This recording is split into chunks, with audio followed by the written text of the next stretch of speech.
Hi റേൻ വെള്ളക്ക് എല്ലാവർക്കും സ്വാഗതം.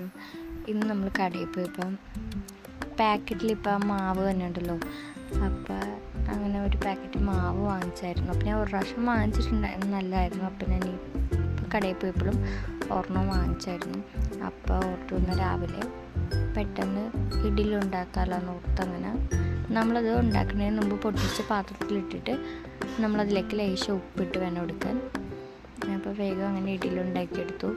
അപ്പോൾ ഇഡ്ഡലിക്ക് ചട്നി ഉണ്ടാക്കാൻ വേണ്ടി ഇരുന്നപ്പോൾ ഹസ്ബൻഡിന് സാമ്പാർ മതി എന്ന് പറഞ്ഞു. അപ്പോൾ നമ്മുടെ കയ്യിൽ പരിപ്പൊന്നും ഇല്ലായിരുന്നു, പെട്ടെന്ന് സാമ്പാർ പെട്ടെന്ന് തയ്യാറാക്കിയാണ്. അപ്പോൾ രാവിലത്തെ ഒരു കുഞ്ഞു ബ്രേക്ക്ഫാസ്റ്റ്.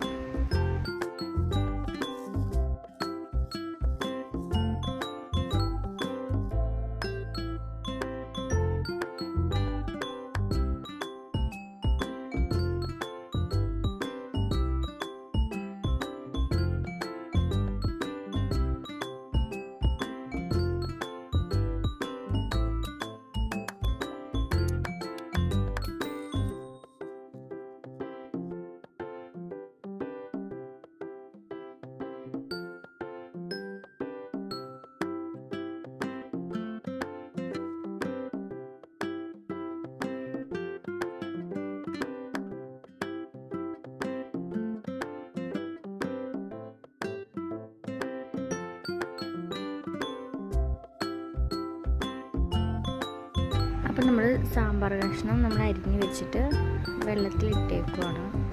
നല്ലോണം വൃത്തിയാക്കി കഴുകി ഇട്ടേക്കുക. അപ്പോൾ നമ്മളിതിനത് കുക്കറിലേക്ക് വാരി വെള്ളം കളഞ്ഞ് ഇടുവാണ്.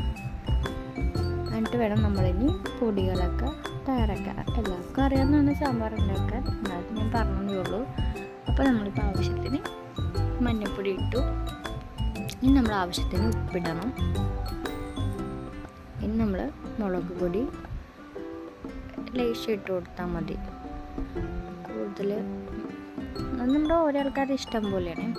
അപ്പം ഞാൻ 10 രൂപയുടെ ഒരു പാക്കറ്റ് സാമ്പാർ പൊടി വാങ്ങിച്ചായിരുന്നു ജസ്റ്റ് കടയിൽ പോയപ്പോൾ. അപ്പോൾ അത് കുറച്ചെടുത്തിട്ടായിരുന്നു. നമ്മൾ ആവശ്യത്തിന് എണ്ണ ഒഴിക്കുക. എണ്ണയൊക്കെ എല്ലാവരും ഇഷ്ടം പോലെ ഒഴിച്ചാൽ മതി. അവിടെ നമ്മൾ നല്ലോണം ഈ പൊടികളെല്ലാം മിക്സ് ആക്കാൻ വേണ്ടി നല്ലോണം ഒന്ന് തിരുമ്മി വയ്ക്കുക. എന്നിട്ട് നമ്മളതിലേക്ക് ആവശ്യമുള്ള വെള്ളം ഒഴിച്ചു കൊടുക്കുക. ഞാനിപ്പോൾ കുറച്ചാണ് ഉണ്ടാക്കുന്നത്. എന്നിട്ട് സവാളയും വേപ്പില വെളുത്തുള്ളിയും അരിഞ്ഞത് അതിലേക്ക് ഇട്ട് കൊടുത്തു, പച്ചമുളകൊക്കെ എല്ലാം ഇട്ട് കൊടുത്തു. കുക്കർ അടച്ച് വെച്ചു. ഇനി നമുക്ക് നല്ലോണം ഒന്ന് വെന്ത് കിട്ടണം. അപ്പോഴത്തേക്ക് അത് നമുക്ക് വെന്ത് കിട്ടി. ഇനി നമ്മളടുത്തത് എണ്ണ ചൂടായതിന് ശേഷം കടുകിട്ടു, ഉലുവ ഇട്ട് കൊടുത്തു. ഇനി നമ്മൾ അരിഞ്ഞു വെച്ച വേപ്പിലയും പച്ചമുളകും കുഞ്ഞുള്ളിയുമാണ് വെളുത്തുള്ളിയും ഇട്ട് കൊടുത്തു. നല്ലോണം വന്നത് വാടി വന്നിട്ട് അതിലേക്ക് തക്കാളി ഇട്ട് കൊടുത്തു. ചിലർ തക്കാളി വേവിക്കുന്ന കൂട്ടത്തിടും.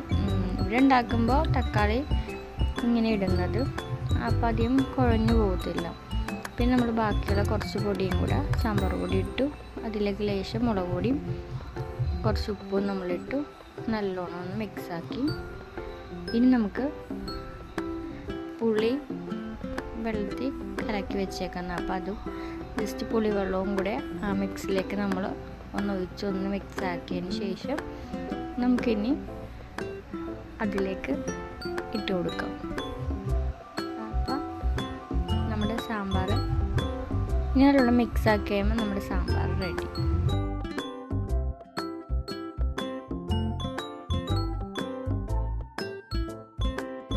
എല്ലാവരും ഇതൊക്കെ ഒന്ന് ഉണ്ടാക്കി നോക്കിയിട്ട് എല്ലാവരുടെയും അഭിപ്രായം ഒന്ന് കമൻറ്റ് ചെയ്യുക.